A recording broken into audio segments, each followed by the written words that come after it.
How you doing? There we go. You guys excited to be here? Yeah? Awesome. It's a new format for us this year, this Code Theater. And it gives us, people who do evangelism and get to work with great partners, a chance to tell the great stuff that we get to do on a daily basis that has a great impact on not only Microsoft, but sometimes globally with NGOs like the Red Cross out of Geneva. So I'm going to tell you about this.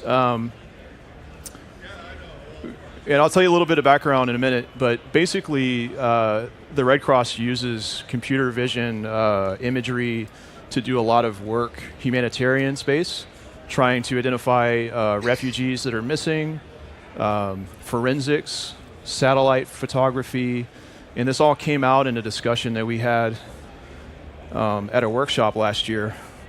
And the way we got to the workshop was I actually have a friend that teaches English to refugees in Europe.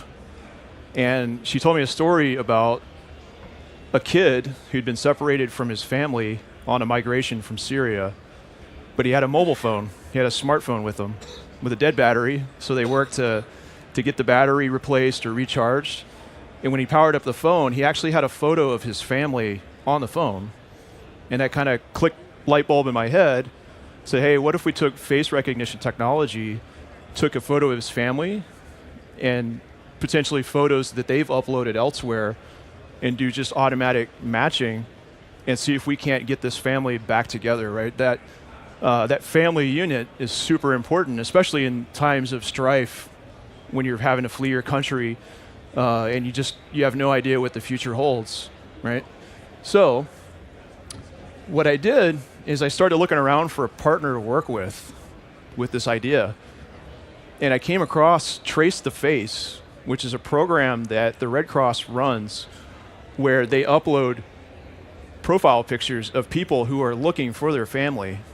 And they put out this kind of missing or looking persons poster out in local offices. And it's also up on the website.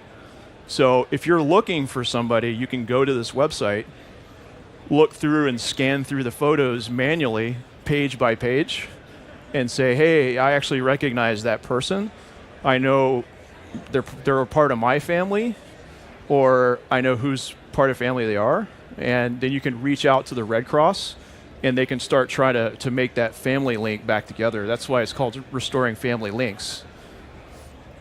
And so that was the initial conversation we had last summer. And then it kind of spurred off this talk about further innovation and how they could use machine learning to do other interesting things, computer vision, machine learning, and some of their other problems that they have. So we scheduled a workshop in November. Myself and a couple other people flew out to Geneva, met at their headquarters there, and we talked about all the different problems they have. And then the realization during this talk, this discussion, was that they don't have a way to operationalize images through their organization. So right now, this site is built on SharePoint. So they upload photos into SharePoint. So the question is, how do you get those photos, take them, and pass them through something like Cognitive Services Face API to do the face matching, right? You could simply just call the API. It's just a RESTful API. But what if the rest of the organization wants to also see that data in their systems, and they also want to feed photos of people into that system, right? So now you have this cross-organization collaboration that's potentially happening instead of just being siloed in one site. So what we decided was we need to build a pipeline that's central to the organization that they can feed photographs into, go through any number of classifiers of these images, and then aggregate the results into a nice searchable database format so the entire organization has access to this.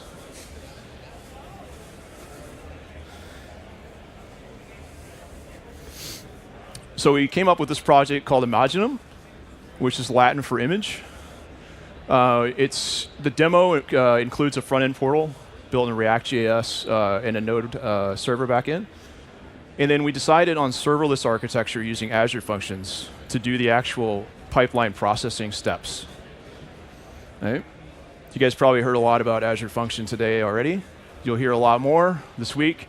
It's a big push as we kind of get into this this idea of microservices, serverless architecture in the cloud. And the idea was that we wanted to make it easily expandable and pluggable. And these Azure functions, these serverless functions, give us the ability to do that. So we take this, we go through any number of classifiers. Right now, the demo pipeline will go through about 5 classifier steps. That's computer vision, face recognition, face matching, optical character recognition, and then a customized step that I actually can't talk about because it's on the down low. But maybe we'll see some results for that later. And then the easiest thing when you're consuming something like this is to store the aggregate result in a nice JSON blob, kind of like a property bag, and then put it in a document database or SQL, depending on what your organization structure is.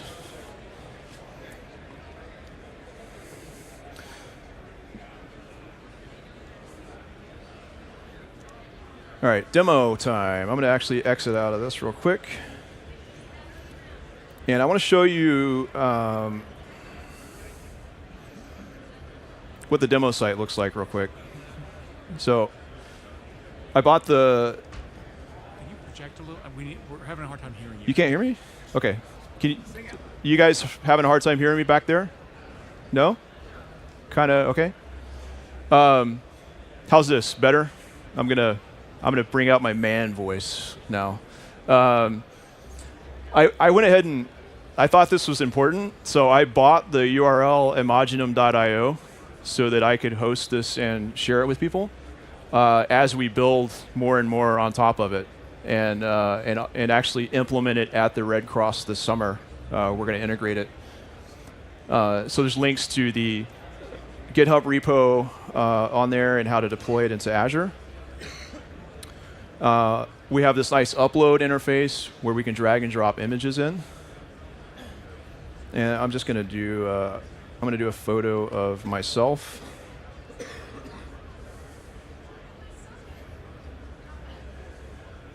Going to process that. This is the output. I did it earlier, so this is the result we got earlier, but it just purely for demonstration purposes, we wanted to visualize the output of the pipeline and what you get with it. And so we have the faces carved out and actually stored separately, so we're not burdening the original image by further querying it and pulling it up. And this is all from cognitive services, the different APIs, computer vision and face and optical character recognition. And you get that nice description of what's in the image. Sometimes it's spot on, but it is machine learning, so sometimes it can be off. It was pretty good. So, like I said, we wanted to make this expandable, and I'm just going to show you real quick how easy it is to add a step to the pipeline using an Azure function. This is an Azure function project that I built in Visual Studio. Have you guys had a chance to mess with the tools for Azure functions yet? They're pretty good. It makes it a little bit easier than just straight up scripting and script files. So there's some nice debugging tools that are added in, and you can deploy right from Visual Studio to Azure. Basically, what I'm doing is I have an image in blob storage. Oh, come on now. And wait for my toolbox to initialize. Okay. I'm going to upload an image into blob. And typically in an Azure function, a lot of the sample projects they have, that's good enough. You just use a blob trigger, and then you do something on the image. But we wanted it to be able to take a message, pick that up, and then carry on the message through the pipeline and continue passing that through instead of just images. So what we do is we upload the image, and then we post a message into a queue that this function's watching, uses a queue trigger, and then deciphers the blob URL from the message. This is what the message looks like. So you see just a simple JSON with the job definition. Here's the image URL. These are the steps in the pipeline. So each one of these is going to be a queue that gets passed to, the message gets passed to. And then the output's going to be put in this job output object right here.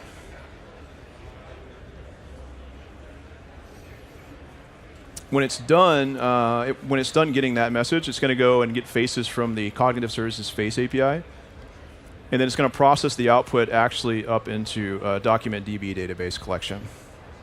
So it's pretty straightforward, technology-wise.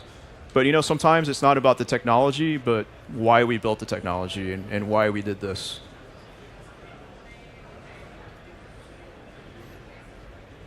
All right. I'm just going to make sure, yep, there's my image. It's there, we're set up. So I'm going to show you a little bit how the local debugging works. So I'm going to run this. It actually makes use of the Azure Functions CLI to do local debugging. So you can actually see it running, and it starts up a nice little host server for you, and it's ready to go. Now I'm going to take my test message, and I'm just going to drop it in this queue. Okay. Switch back, hopefully we catch it in time. Here we go. Boom. Done. Right? So now we have the face output JSON object from Cognitive Services Face API. We saved it off into document DB. So that's the essential part of the way the pipeline works. And the idea is we could use any type of REST call or locally executed machine learning framework, like maybe CNTK or TensorFlow, and we can actually call that from a function locally, and then store those results in that aggregate JSON object.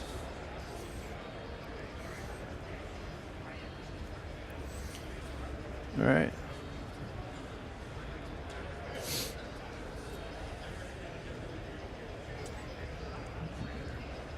Back here. Some resources. So Imaginum.io is the main project website. There's the GitHub link as well. It is fully open source, so if you guys make use of it and want to contribute back in, I would love to see pull requests, some activity from the community. Learn more about Azure Functions. That was the only shortened link I could find to Cognitive Services, was the Project Oxford. But that'll get you there. And then the demo that I just ran, I actually have the source code up in my repo as well. So you guys want to download that and take a look. Any questions? What's the minimum Visual Studio? What's the minimum Visual Studio? The minimum Visual Studio required for this would be 2015. Yep. And just a note, like if you get a chance to go to the Azure Function sessions this week, definitely go, because there's a lot of new cool stuff coming out in Visual Studio 2017.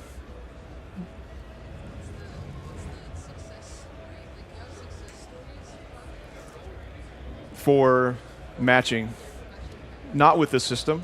Okay, so with the manual system, they've matched over 300 people so far in the past 3 years. And they're expecting a good uptick once they integrate with this summer. Yep. Any more questions? No? Yeah?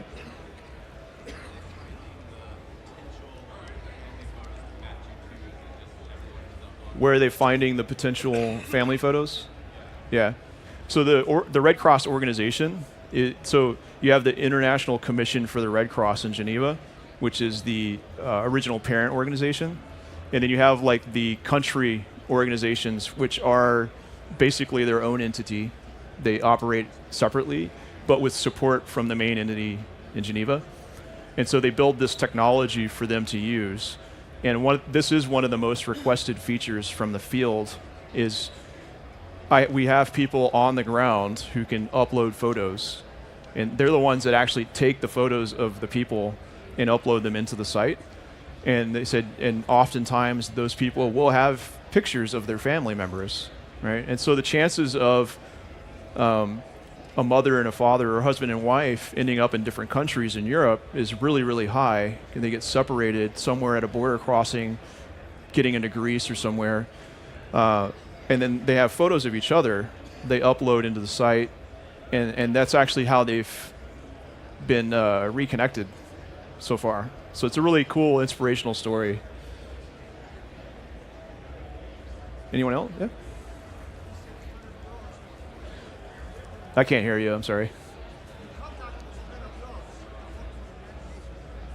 I still can't hear you. Let me.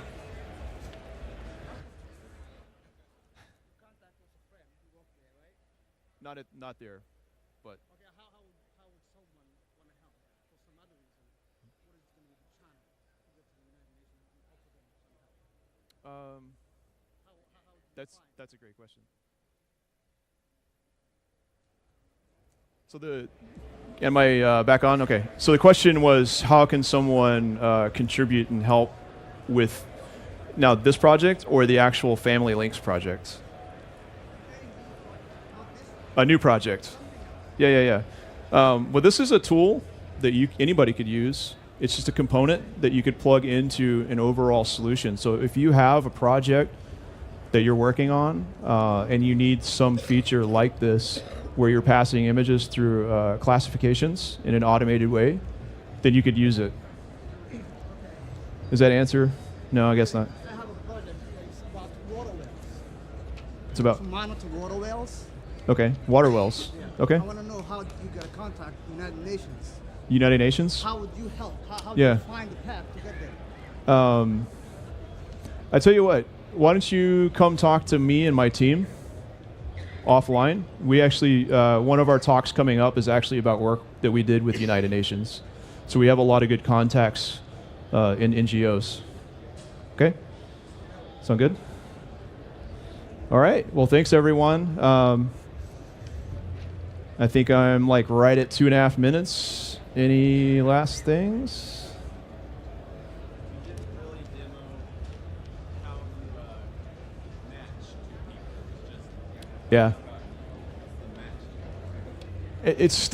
That's still a work in progress, because while we built a way to match faces, we're not quite sure if it's going to work once we integrate into their live system, right? So our team operates on this model called a hack fest, where we go in for like 5 days and we just hack with the partner and build something. And we're going to go this summer and do like an integration hack fest. And that's something we'll hash out there and just make sure that it works. Because right now it's just like a theory, like this is how it would work. But once we actually delve into their code and see, you never know, right?